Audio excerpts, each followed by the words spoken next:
اعوذ باللہ من الشیطان الرجیم بسم اللہ الرحمن الرحیم السلام علیکم ورحمۃ اللہ وبرکاتہ۔ آج ہم لیکچر نمبر 3 میں سورۃ فرقان کے جو گزشتہ آیات 1 سے لے کر 9 تک 2 حصوں میں اس کی تشریح کر چکے تھے۔ آج ہم آیت نمبر 10 سے لے کر 15 تک اس کی مزید تشریح کریں گے۔ جیسے کہ گزشتہ 2 لیکچروں کے دوران شروع میں ابتدا میں یہ بتایا گیا تھا کہ سورۃ فرقان جو ہے نا مکی ہے اور اس میں جو ہے نا 70 آیات ہیں۔ تو اس کو بنیادی طور پر جو ہے نا تفسیر مظہری کا جو ہے نا اس سے اس کی تشریح کی جاتی ہے۔ بنیادی طور پر 3 جو ہے نا کیٹیگوریکلی اس کو تقسیم کیا گیا ہے۔ سب سے پہلے کلام الہی اور اس کی تلاوت، اور پھر اس کا آیات کا ون بائی ون کا ترجمہ، اور پھر آیات کے ساتھ جو تشریح ہے وہ تشریح کی جاتی ہے۔ تو آج اس آیت نمبر 10 سے لے کر 15 تک جو ہے نا ہم سعادت حاصل کریں گے، اور اس تفسیر مظہری کی روشنی میں جو ہے نا اس کو بیان کیا جائے گا۔ تو سب سے پہلے جو ہے نا کلام الہی کی تلاوت، اور پھر ہر جو آیت ہے اس کا ترجمہ اور اس کے ساتھ اس کی تشریح پیش کی جائے گی۔ اعوذ باللہ من الشیطان الرجیم بسم اللہ الرحمن الرحیم تبارک الذی ان شاء جعل لک خیرا من ذلک جنات تجری من تحتها الانہار ویجعل لک قصورا بل کذب بالساعة واعتدنا لمن کذب بالساعة سعیرا اذا رأتهم من مکان بعید سمعوا لها تغیظا وزفیرا واذا القوا منها مکانا ضیقا مقرنین دعوا هنالک ثبورا لا تدعوا اليوم ثبورا واحدا وادعوا ثبورا کثیرا قل ذلک خیر ام جنۃ الخلد التی وعد المتقون کانت لہم جزاء و مسیرا۔ تو یہاں تک یہ تلاوت اس کی مکمل ہو جاتی ہے 10 سے لے کر 15 تک آیات کی۔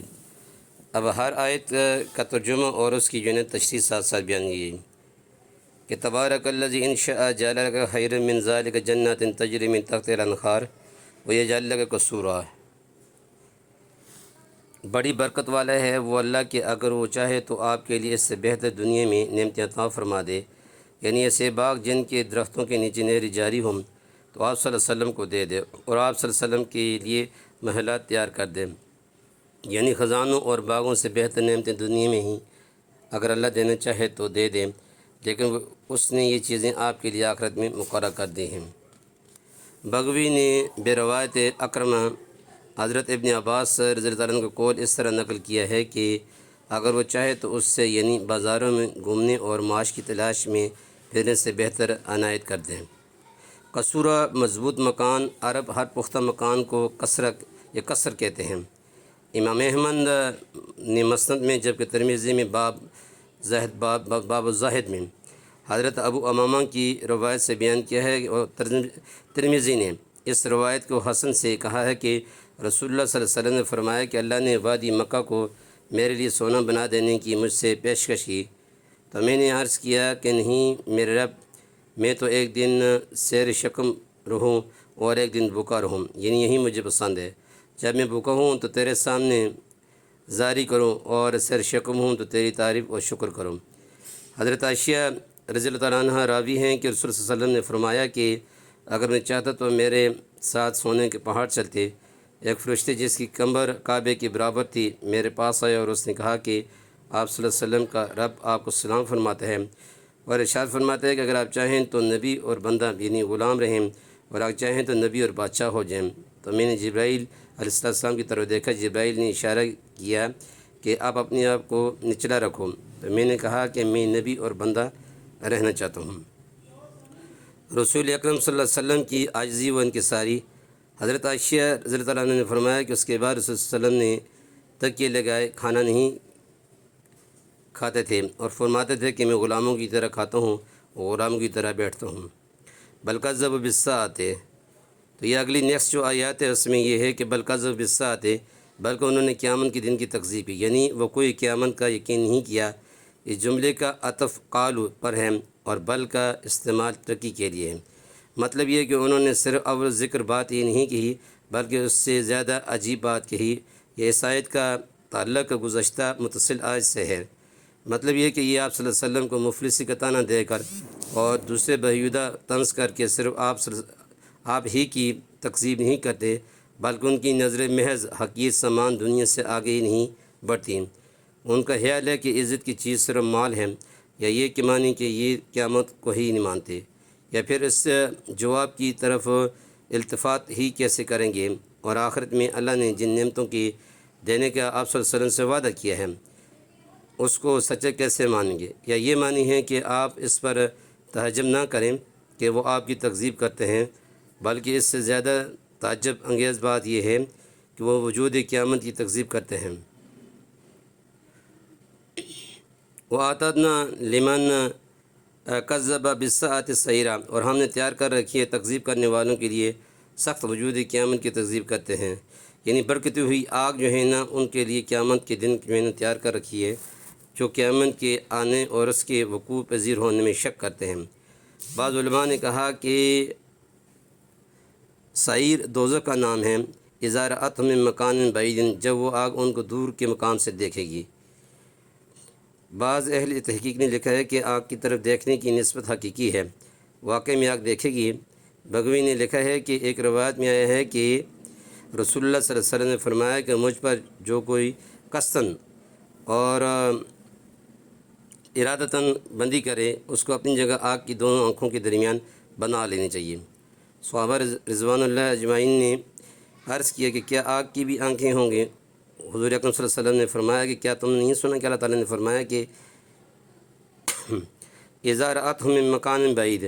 بعض علماء نے لکھا کہ آگ کی طرف دیکھنے کی نسبت مجازی ہے، یعنی دوزخ کے فرشتے دیکھیں گے، یا یہ مطلب ہے کہ آگ اتنی دوری پر ہوگی کہ دیکھی جا سکے گی۔ ایک حدیث میں ہے کہ ان دونوں کے آپس میں اتنی مسافت ہوگی کہ دکھائی نہیں پڑے گی، یعنی دونوں میں اتنا فاصلہ نہ ہوگا کہ ایک دوسرے کو دیکھ سکیں، بلکہ فاصلہ بہت کم ہوگا۔ مکان بعید کی تشریح میں قلبی نے کہا ہے کہ 100 سال کی راہ، بعض جگہ 500 برس کی مسافت۔ جہنم کی خوفناک گراہٹ اور آواز، سمیع لہا تغیظا و زفیرا، تو وہ کافر سنیں گے اس آگ کے غضبناک ہونے کی آواز اور گراہٹ۔ تغیظ یعنی جوش مارنے کی آواز جو غضبناک آدمی کی غصیلی آواز کی وجہ سے ہو۔ زفیرہ پیٹ کے اندر کی گراہٹ۔ وَإِذَا أُلْقُوا مِنْهَا مَكَانًا ضَيِّقًا مُقَرَّنِينَ دَعَوْا هُنَالِكَ ثُبُورًا، اور جب ان کو دوزخ کے تنگ مقام پر باندھ کر جکڑ کر ڈالا جائے گا تو وہ وہاں ہلاکت یعنی موت کو پکاریں گے۔ تنگ مقام میں ڈالے جانے کی غرض عذاب کی شدت ہوگی، تنگی میں بے چینی اور وسعت مکان میں کچھ راحت سے ہی ہوتی ہے۔ ابن ابی حاتم نے یحییٰ بن اسید کی روایت سے بیان کیا ہے، رسول صلی اللہ علیہ وسلم نے اس آیت کے متعلق دریافت کیا فرمایا ہے کہ قسم ہے اس کی جس کے ذات ہاتھ میں میری جان ہے، ان کو دوزخ میں اس طرح پھونسا جائے گا جیسے دیوار میں میخ۔ حضرت ابن عمر کی روایت میں ہے کہ جیسے برش بوری میں ابن مبارک نے بطری کی قطادہ بیان کیا ہے، حضرت عبداللہ بن عمر رضی اللہ عنہ فرماتے ہیں کہ کافروں پر دوزخ کی ایسی تنگی ہوگی جیسے نیزے بوری میں۔ ابن جریر، ابن ابی حاتم، ابن دنیا اور بہقی نے حضرت ابن مسعود کا قول نقل کیا ہے کہ جب ان لوگوں کو جن کو ہمیشہ دوزخ میں رہنا ہے وہ دوزخ میں ڈالا جائے گا، یعنی ڈالے جانے کا حکم ہوگا، تو اول ان کو لوہے کے صندوقوں میں بند کر کے لوہے کی کیلیں ٹھونکی دی جائے گی، پھر ان صندوقوں کو دوسرے آہنی صندوقوں میں بند کر دیا جائے گا، پھر جہنم کی تہہ میں ان کو پھینک دیا جائے گا، پس کوئی سوائے اپنے آپ کسی کی عذاب میں مبتلا نہ دے سکے گا۔ سوید بن غفلہ کی روایت سے بھی ابو نعیم اور بہقی نے اسی طرح کی حدیث نقل کی ہے۔ مقرنین یعنی گردن سے ہاتھ باندھے ہوں گے، زنجیروں سے جکڑے ہوئے ہوں گے۔ بعض نے کہا کہ شیطانوں کے ہاتھ باندھے گئے، شیطانوں کی جٹس میں باندھے ہوئے ہوں گے۔ صبورہ بیماری ہلاکت یہ کہ ترجمہ ضحاک نے کیا ہے۔ حضرت ابن عباس سے کہا ہے کہ صبورہ یعنی ویل بیمانی ہلاکتیں ہیں۔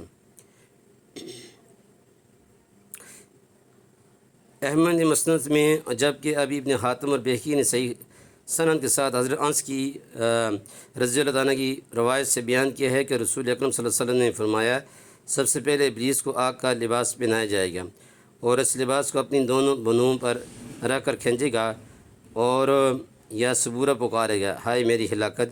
اس کی ڈریات اس کے پیچھے اس طرح کا لباس پہنے یا صبورہ پکارتی ہوگی۔ آئے سب دوزخ میں جا کر ٹھہریں گے۔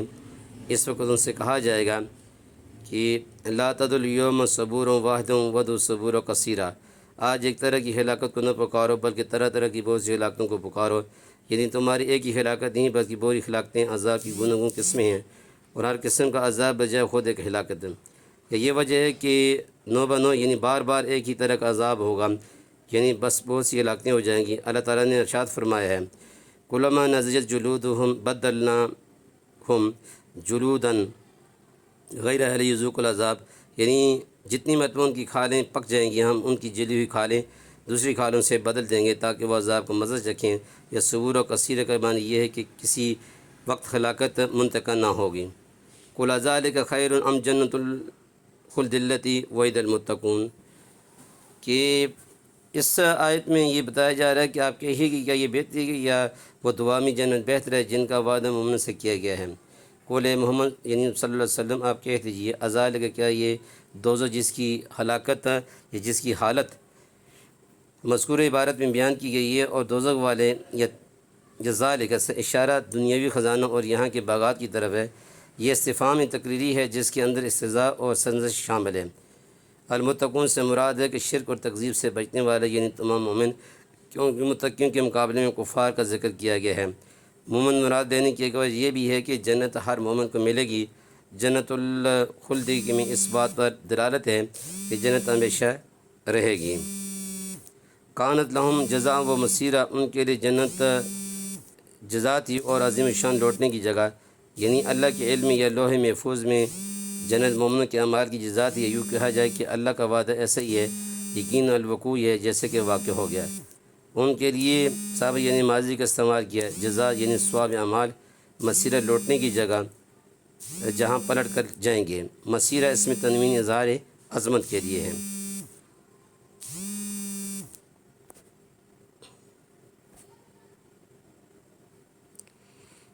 تو یہ آج تک یہ آیت نمبر 10 سے لے کر 15 تک اس کے باماورہ ترجمہ اور اس کی تشریح بیان کی گئی ہے۔ آئندہ لیکچر میں آیت نمبر 16 سے آگے جو ہے نا مزید تشریح بیان کی جائے گی۔ اللہ تعالی ہم سب کا حامی و ناصر ہو۔